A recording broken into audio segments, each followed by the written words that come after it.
Good morning, people. I'm going to take you through my personal experience about living in Chaucer House. Now, you might be thinking, why should I listen to you? So, I've been living in this accommodation for the last 3 years. So, I lived in this same room last year and this year, and I lived in the other block the previous year.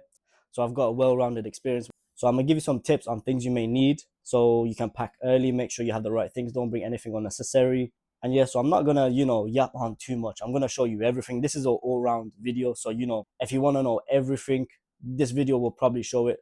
Also, if you have any other questions that I may not have answered in this video, you can obviously drop them in the comments below and I'll be sure to answer those.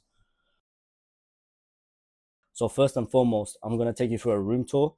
I'm gonna show you everything that I have. And when I see something that I would recommend for you to have, then I would say, oh yeah, you should have da-da-da because da-da-da, So let's go straight into it. Oh yeah, I forgot to mention as well, I'm living in a 6-man flat. So this is not a studio, this is a regular room, right? So we're gonna start with the first thing, the doors, right? You got lock mechanism there, you can lock it from the inside. When you're trying to enter the room, you need a key card like this, right? It's not a fob, and these are great because they're thin, lightweight. The fobs, the little round things, those are not great because they can bolt key, they can lose them easily and they're small, right? So these ones are great. So this is what you see when you enter the room. You've got a little coat hanger thing here, I'll put my bag there.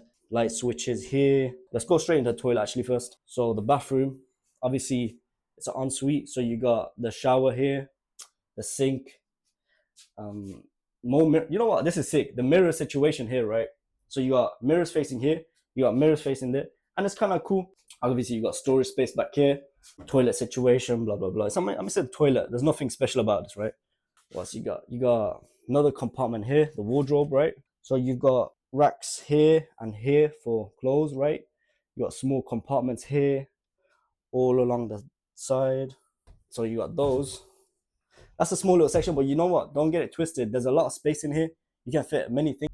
So you got compartments all up there. I keep more clothes, more of the the hoodies and things, because the hoodies and things, they take a lot of space and I don't want to put them there. So hoodies, joggers, things like that go up there. Gym bag, shirts, books, colognes. I used to play a bit of basketball. That's why you can also see quite a lot of sneakers, right? Shoes. I like shoes in general, right? It all started from basketball. Collected basketball shoes in the beginning and then it just escalated from there. So next thing I'm going to show you is my shoe collection. Kind of cool. So this is what I've got so far. This is my holy grails. If you know about shoes, then you know some of these are actually kind of special. So I actually recently picked these up, New Balances. You know what? I never used to like New Balances, but they're so comfy, bro. And I've got the Yeezys down here. You might say Yeezys are more comfier, but I don't think so. Talking about shoes, there's more shoes here. I got shoes everywhere. So there's more compartments here, right? These go deep. The windows, I must say one thing, right? These windows are so much better than every other student building. Reason is they open like this, There's Margaret, which is basically connected to this building, right? The windows, they tilt at an angle, right? Like this. They don't open fully, so they tilt open and they don't allow air in. But Chaucer House has these windows where they open up, but unfortunately you have bars, but it's for safety reasons, right? So chair, another compartment. So yeah, if you're wondering, these little compartments, right? You put whatever you want. I got clothes in them. They're big. They come with the place, so you don't need to buy these. So that compartment right there, that compartment right there. Long table, my laptop set up to my monitor so I can have dual screen. A wall, a pin tack wall. You can put your revision stuff, your homesy stuff to make it feel at home. Obviously, a long mirror here. A little radiator, right? Radiator is electric, so you just turn it on from this button here. You spam it, turns on when that light is red, and that means it's on, it's working. Turn it off, you bring it down, and this is timed, but I think it's about 10 minutes. After 10 minutes, it turns off. So what else would I recommend in this room? Oh, I know, right here, cord organizer. You see this box? All the cables run through, right? And they all just mishmash in here. So let me show you. I don't know if you can see, but it's crazy down there. Well, this organizes every cable. If you're like me and you have like monitors, cables, I got my Xbox with me as well. All the cables run through here and it just keeps it more organized. You see the amount of cables going in. Imagine if all that was out, it looked crazy. And I have a bit of OCD, so, and it's also good because it allows you to have more plugs, because there's 2 here and there's 2 there, so 4. But if you have more things, which you might do if you have like a setup like mine, then you need more plugs. So another thing, I'd say the laundry bag, right? I see people with baskets, with laundry bag baskets, right? Don't do that. Grab one of these foldable ones, I guess you could call it. So I've been living at university for 4 years.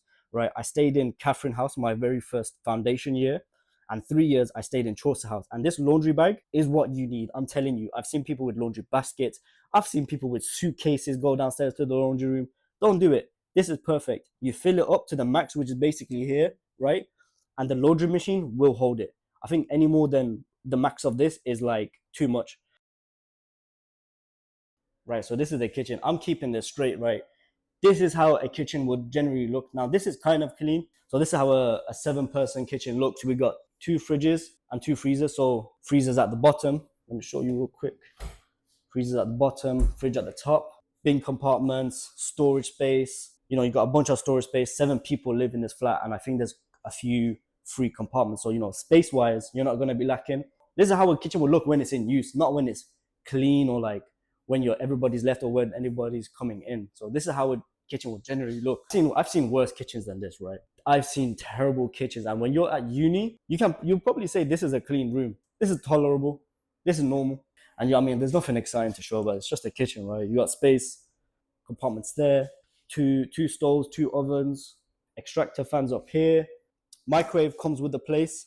The toaster doesn't. So if you want a toaster, then you have to obviously buy one or organize it with your flat to buy one. But the microwave is here. So you got Henry. Henry is part of the flat. You get that. You get mop with the place. You don't need to buy any of those. Yeah, like I said, you're not gonna run out of space. You know, there's a lot of space. I'm gonna grab my room card so I can show you the whole building now as well.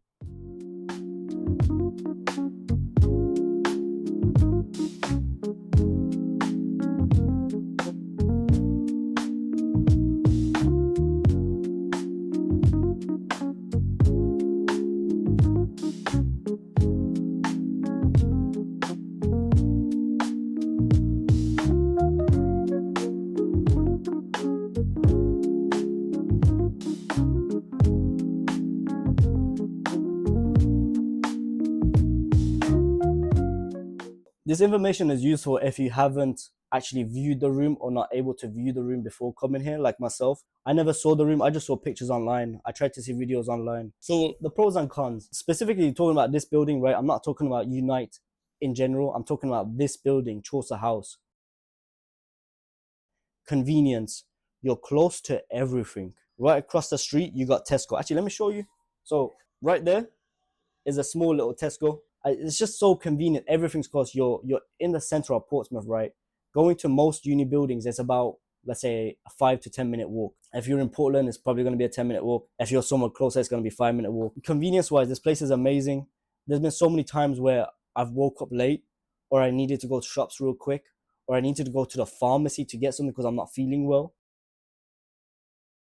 So moving on, price wise. So I'm going to quickly search up how much next year is going to be, and I'm going to break down how much I paid for this year and my previous year and my previous year. So I'm going to bring up those finances and I'm going to break it down to you how much inflation has increased the rent prices, and just gauge out if you're trying to compare this with another property, if it's worth it. Okay, so the academic year 2024 to 2025, I paid £8,183.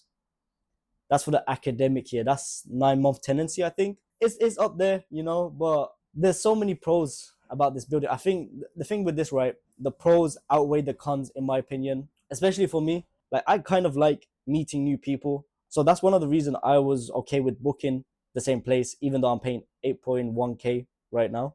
I'm going to quickly actually check how much it's going to be for next year, so 2025 to 2026. So I'm going to see how much that is real quick. I just saw 2025 to 2026, £8,668 for a classic ensuite, which is basically this room, right, for 44 weeks, which is the academic year. So that's an increase of £485. So from 2024 to 2025 compared to 2025 to 2026 is a £485 increase. So I just found it. So my tenancy for 2023 to 2024, by the way, I stayed in the same exact room, right? They don't give you offers for staying in the same room or rebooking again, so none of those. So I paid a total of £7,516 for 2023 to 2024, and my final one for my first year here in this building. So this one, I actually stayed in the other block. So there's two different blocks in this building. There's a block B, I think is what I'm in right now, and a block A, which is the other side of the building. I spent a total of £7,082 for the academic year 2022 to 2023. So up here, I'm going to throw up the price increases per year for the academic years that I've been paying. So bear in mind, it's 44 weeks I've always been paying, and I've stayed for the same type of room, a classic ensuite, where I've never stayed in a studio. But like I said, man, the pros outweigh the cons, bills included. That's another thing. So if you're the type of person, you're okay with meeting new people, you're social, you don't mind sharing a kitchen, being close to everything, then I recommend Chaucer House out of all the other buildings. Like, would I live in Chaucer again, considering the price increase? If I was in my final year, yes, I would book it again. If I was not in my final year, no, I wouldn't book it. It's a lot, man. It's really expensive. Yes, there's a lot of advantages booking in this building, but it comes down to also finances. Like, with students, why are we paying? Why are they gonna be paying 8.6K? That's a lot of money. Oh, and another thing, don't get me started about circuit laundry. So when you're living in this building, you will pay circuit laundry, right? You will use the laundry machines downstairs. A lot of people, they do their own laundry in their own room. Don't do that. It gets muggy. Your room doesn't smell nice. The clothes aren't properly washed. Just go to the laundry. But let me tell you this: the laundry machines, they will rinse you, bro. They will rinse. Okay, so I do laundry about every 1.5 weeks. £5.80 for a wash and dry. That's a total, right? £5.80 for a wash and dry. Now you might be thinking, oh, that's not too bad. Do it once every week, basically, for the whole duration here. That adds up real quick. That's a big thing about living in student accommodation. The laundry will rip you off. You might be thinking, oh, I'm only just going to be paying rent. Those are all included. Your laundry is not included. You're going to be spending a lot of money for laundry. That's one thing I would actually make sure you consider. Oh, parcels. Another thing, parcels, right? This building is great for parcels. You order something, let's say, for example, I order something on Amazon. It comes in, reception downstairs, they collect it for you, and they send you an email. So they have to obviously process the collection package on their system. So when they do that, you get a notification email, or on the app, if you have the Unite Student app, you get a notification saying you have a parcel to collect. You say it's a small or a medium or a large parcel to collect, right? You just go downstairs, you tell them your room number, and if it's small parcels like cards, or small, like let's say a phone case, for example, it will go in the letterbox section. You'll see the letterbox when you enter the building, right? You won't miss it. I don't really have anything really bad to say. Obviously, there's little issues here and there that occur, but that's generally with other buildings, such as like a blocked drain, where you fill out a little form on the Unite Student application, and a member of the maintenance team usually comes in the next day, sorts that out for you, a few minutes, and it's done. Like, it's super convenient. You have any issues, you speak to reception, you speak to maintenance, you message through the app. So the reception team is slightly changing a bit. A few people I still recognize every now and again, but I think they rotate. But the great people, they're always there to help you. But yeah, that's all I can really think of at the moment that comes to my mind. If you got any other questions or want to know anything, just let me know in the comments. And that's pretty much it. I've got nothing else to say. If you want to know any other information, so just message me or just comment below, and I'll be sure to help. So peace.